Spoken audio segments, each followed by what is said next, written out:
Hi everybody and welcome back to my War Games hobby channel. Alec here. First thing I want to do is a big thanks to everybody who's subscribed to my channel. I've now reached 1,000 subscribers, which is absolutely astonishing. I never thought in a million years I would reach that many. Not that I was trying to. I just, as you know, put out a video every so often, sometimes just once a month, when I think there's something worth talking about. And over time, I've slowly built up the subscribers. So it's really appreciated that people have subscribed, and they obviously enjoy what they see, the content that I put on. So big thanks for that. Do continue to share and give feedback, and positive feedback, ideally. Don't stop that. So it's all very, very welcome. So what I'm going to do today is part two of, I enjoy muskets and tomahawks. And I did a video which I put on just a few days ago about skirmishes and movement and a house rule that we've now introduced at the club. And I did say I would then cover close order troops in my next video, which I'm going to do now. Now, when I talked about skirmishes, you'll notice here I've got a couple of units of skirmishes, one in extended order, one is on a sabot. At our club now, because we like using sabots, it speeds the game up. We've agreed that this unit would still count as an extended order. In fact, it depends where you measure it from. It's an inch. They're supposed to be more than an inch apart. If you measure from the top of the head, then they are an inch apart, more than slightly. But of course, actually, that one's a bit debatable. But we just found that it speeds the game up. We can keep them on sabots. But we're not going to talk about skirmish today, so let's move those out of the way. We're going to be talking about the other troop types that are in the game, and that's line infantry, which in most cases will be close order troops. They're designated as close order troops. Now, in fact, there is another troop type that isn't either a skirmisher or close order troops. And in the Redcoats and Tomahawks book, they are militia. If you look at the British don't have militia, but if you look at, for example, the colonial militia, which fought on the side of the British they were in the French and Indian Wars and also for the American War of Independence. If there are some colonial militia there, they cannot be close order troops. They are natives, which means that they can move at 5 inches rather than 4 inches. They cannot go into close order, which means that there's a couple of advantages with going into close order. The main one being they get a +2 for morale once they're formed up into close order. But colonial militia, represented by these here, cannot go into close order. They have to stay spread out a little bit more. And that means they don't get that +2 bonus, which makes them very flaky indeed. If they have a bad dice roll on a morale test, they can be going backwards very quickly.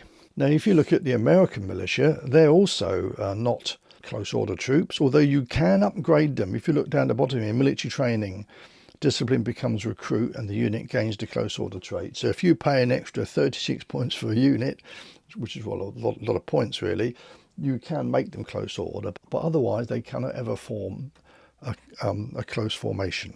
Interestingly enough, obviously American regular infantry are automatically close order, and if you look at the American War of Independence, the Minutemen, for example, they're also not close order troops, but they are natives. So forming them up into tight units you cannot do. They're not supposed to, the bases are not supposed to touch at all, because they are not allowed to go into close order, which means they cannot do volley fire, for example. They're a handy unit to have, Minutemen, because they can be armed with long rifles, and having the native trait means they can spread themselves out a bit. You can't have lots of figures anyway. They come in, start off as units of 6, and you can add up to 2 extra figures. So they would be an ideal unit to put into sort of extended formation, a bit like skirmishers. They're not skirmishers, but they can go in extended formation, which would mean they'd be harder to hit. Also on the table, you'll see here, these are French-Canadian militia, or otherwise known as the Courrier de Bois, or White Wolves as we're known as. And again, they cannot be close order troops. They are in fact scouts, so they would be an ideal skirmish type unit. The minimum you can have is 4 figures, and the maximum is another 4, so that's 8.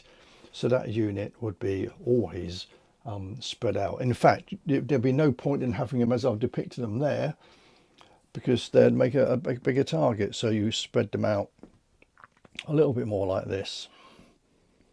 Or if you're using sabots, have an agreement that as long as they're on the sabot, they still count as being in extended order, then that's fine.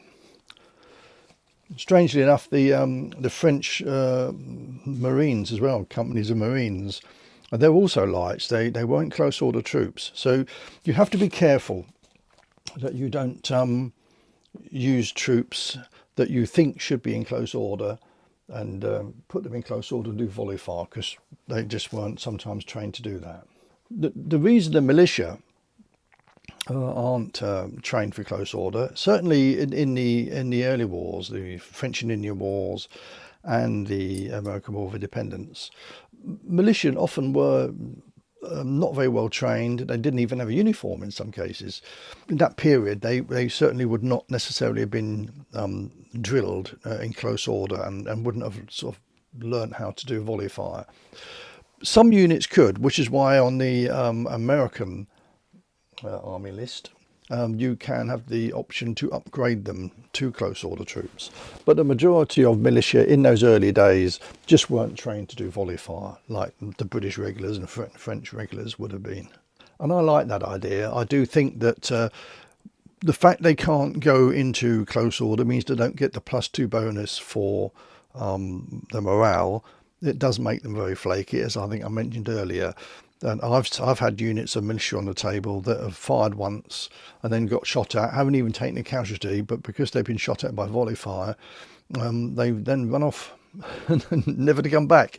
So you have to be careful with militia. You really want them in bigger size units, ideally. Now, for example, the colonial militia, they can be a maximum of 12, and really you need that. You need that extra size to get the bonus for being a large unit, because you're not getting the close order bonus being formed up into close order. You do need big units.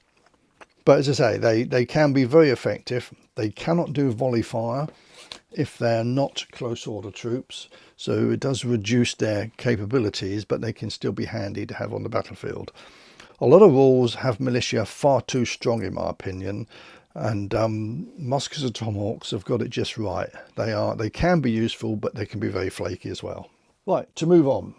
When you get to the Napoleonic Wars, of course, in the Shakoes and Bayonets book, all militia in there, in fact, is close order, because by that period, the training that militia received was much more thorough, and they were also uniformed, and they were part-time soldiers, but they were trained to a much higher degree.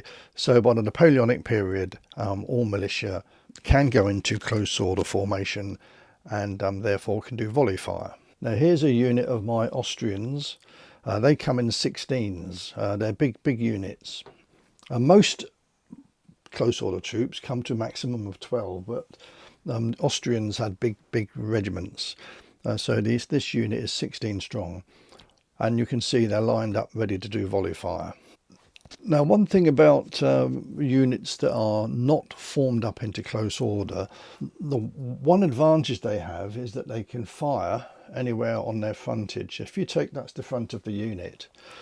So at the moment, if this unit wanted to open fire, it could either fire at the skirmishers here, or it could fire over here at the grenadier unit. Okay, so they get a choice. They can fire anywhere, sort of, in front of their unit here. So that does make them quite flexible with firing. However, if this unit had the close order trait and was facing the way it is on the table, it really has a problem, because whatever fire it does, whether it fires individually as figures, or whether it does volley fire, it still fires straight down the arc here. And in fact, only one figure is in the arc of fire. Now I've moved a few figures over here so that more are going to be hit. The grenadiers are still out of the arc of fire, so they can't fire at those if they're in close order. But it could open fire on the skirmishers here. But because only 3 of the figures are in the arc of fire, the most that unit can suffer is 3 casualties. So, say for example, all this unit decides to shoot. It's got 12 dice and it's going to hopefully cause a lot of casualties. Let's just say, for example, I rolled 12 dice and I get 8 hits. And 2 of those are saved. This still gives them a net 6. The most casualties they could do on this unit would be 3, because there are only 3 that are within the arc of fire. And that's something I think a lot of people forget, because close order troops can only fire straight ahead along this line here between these 2 points, and anything outside of that arc cannot be hit. So with normal fire, they would fire 12 dice and would hope to cause those 3 casualties. They can't cause any more. If that unit was entirely in the arc of fire like that, then obviously all 6 could end up being casualties. But at the moment, the way it is, the way they're laid out, at the moment it can only use 3. Likewise, if the grenadiers were here, all 8 of those could be targets. That would only be 4, and obviously over here they cannot be hit unless they turn. Which is why sometimes being in close order formation isn't always a big advantage. If you're going to do a lot of shooting, it's probably best not to be in a close order formation, or formed up into close order. However, if you did volley fire, first of all, the range is reduced. It's not 24 inches, it's only 16 inches, which is where this marker is at the moment. But anybody in that arc along here will become a target. So rather than roll 12 dice for this unit, I'm sure you know all this anyway, but I'm just going to explain for the people that don't. You roll for each figure that's within that arc. So you've got 3 skirmishers and you've got 8 grenadiers. So you'll be rolling 11 dice, and any rolls of 0 or 1 is a hit. And in fact, it's a figure is removed, because you don't do saves on volley fire. That's the big advantage. So once you do roll 0s and 1s, it's best to indicate that you're rolling 3 dice separately for the skirmishers and another 8 for the grenadiers. And however many 0s and 1s you roll, you remove a figure. No saves. Also, both units have to do a test, a morale test, because they've been shot at by volley fire, even if they don't take casualties. Let's say, for example, you cause 1 casualty on the grenadiers but none on the skirmishers. You would still test for both units because they've been shot at by volley fire. And because the test is due to volley fire, and it's also a test being shot at by a formed unit, it's -2 on that test. So that's the one big advantage with doing volley fire, is that they can cause units to take tests even if they don't take casualties, which can be very effective. The disadvantage with that is that they will have to take then 2 fire markers, so it's going to take them 2 turns to reload. Whereas if they fired normally with all 12 figures, they would only have 1 fire marker. Now the other big advantage, of course, with troops in close order is that they get +2 on all of their tests, which I mentioned to you earlier, because the unit is formed up. In other words, formed up in close order. So here's my Austrians. They're formed up. Now what we do at our club is similar to what I talked about when we did skirmishes. We count all units on sabots as being in close formation, so they're formed up in close formation. Now, there's no really reason why a line unit wouldn't want to be in close formation, other than the benefit of shooting in a slightly different direction, give you a wider arc of fire. But in my experience, most people have their line infantry, or those that they're close order infantry that can go into form up in close order, they have them in close order. And what we've agreed at our club is, because we use movement trays a lot, because moving 16 men, if I was to move those individually, it would take quite a long time. So we use sabots, and once they're on sabots, it is agreed that that is then in close order formation. If for whatever reason you don't want to use them in close order formation, then remove them from the bots and spread them out slightly like this. Although it's going to take longer to move, it's just a lot easier.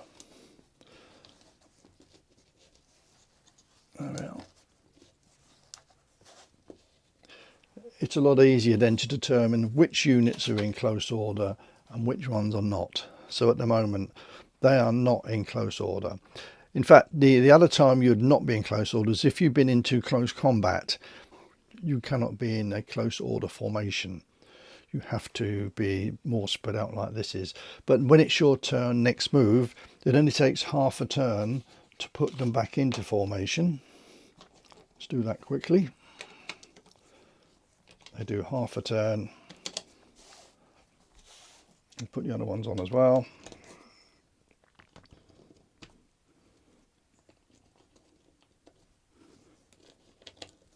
There you go. Then they're back in formation, and then they can still do another half move. And I'll swing round to face that skirmish unit, which will now be shaken in the boots because these are loaded and ready to fire. So just a quick recap. Here's 2 units of Austrian infantry, each consisting of 8 figures. This unit here is not in close order formation, so they can open fire anywhere in front of their unit. They can fire a unit, for example, over here if they wish to. They could also fire it if it was over there. The other unit on the table is in close order formation, and it can only fire on a straight line up to 16 inches, which is about there. If the skirmishers were here, it would only be able to hit 3 of them because the rest of them are out the line of fire. So I hope all that made sense. I tried to keep it as simple as I can. Maybe I waffled a little bit there, but anyway, you get the gist. A lot of people were getting their shooting wrong with troops in close formation. They were firing far too wide an angle. We also at the club, as I say, use sabots, and anything on a sabot is in close order formation. Anything that isn't in close order formation. That keeps it easy for us to keep tabs on who's in what formation. So I hope you enjoyed that. I hope you found it useful. I'll do more tips on how to play Musket Tomahawks, usually trying to concentrate on ones where there is a little bit of misinterpretation sometimes of the rules. I can't say I always get anything absolutely right, so if you don't agree with what I've said, or if I'm doing something wrong, please let me know, because, you know, I might have been doing it wrong all this time. But as I say, I hope that is a bit clearer now, and in the meantime, enjoy your wargaming, and I'll see you again soon.